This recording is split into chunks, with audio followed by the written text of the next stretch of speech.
আসসালামু আলাইকুম, welcome back to my channel. সবাই কেমন আছেন? আশা করি যে যেখান থেকে দেখছেন সবাই ভালো আছেন, আর আমিও ভালো আছি। চলে এলাম নতুন আরেকটি ব্লগ নিয়ে আপনাদের মাঝে। তো আজকের ব্লগটি ছিল আজকে দুপুরে আমি যা রান্না করেছি এগুলো নিয়েই। তো এই তালের সিজন সেহেতু তাল তো থাকবেই বাসায়। বাসার যে মুরব্বীরা তারা তাল অনেক পছন্দ করে, তো তাল জাল দিচ্ছিলাম। তার সাথে আজকে একটু পোলাও রান্না করেছি, পোলাও আর মাংস, তার সাথে একটা ভাজি। এগুলোই আর কি আপনাদের সাথে শেয়ার করতেছি।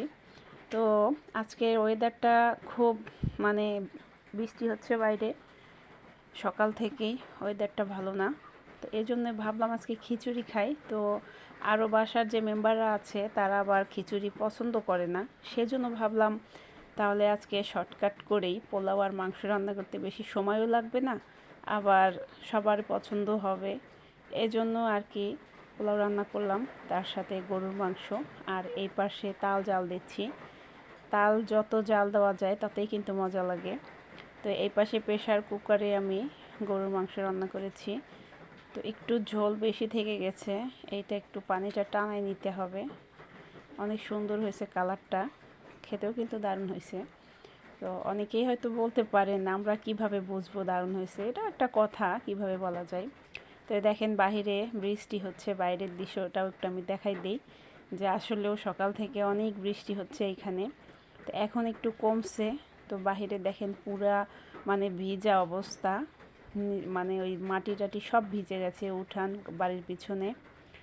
এপাশে আপনাদেরকে একটু ব্যাক ক্যামেরায় দেখিয়ে এসে দেখি আমার তাল জাল দেওয়া হচ্ছে। এপাশে গরুর মাংসটাও পানি অনেকটা টেনে গেছে, তাই একটু পরে নামিয়ে নিব। আর এই তাল এইভাবে জাল দিয়ে খেতে সবাই অনেক পছন্দ করে। আর মাঝখানে আমি এই পোলাওটা রান্না করে নামায় রাখছিলাম, এখন দেখি সুন্দর ঝরঝরা হয়ে গেছে। এখন একটা নাড়া দিয়ে ব্রেস্তা দিয়ে দিব, ব্রেস্তাটাও করে রেখেছি। আজকে কিন্তু মাটির চুলায় রান্না বান্না করতেছি। আমি মাটির চুলায়ও রান্না করি, আবার গ্যাসের চুলা, কারেন্টের চুলা সব কিছুই আছে।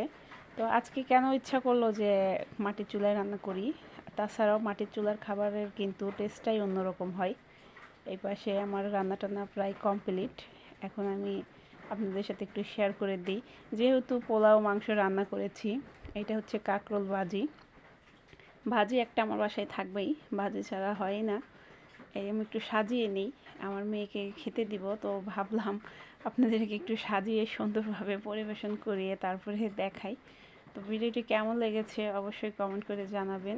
আর অবশ্যই চ্যানেলটি সাবস্ক্রাইব করে আমার পাশেই থাকবেন। আপনারা যদি পাশে না থাকেন তাহলে আমি ভিডিও বানাতে পারবো না। তো আল্লাহ হাফেজ আজকে সবাইকে।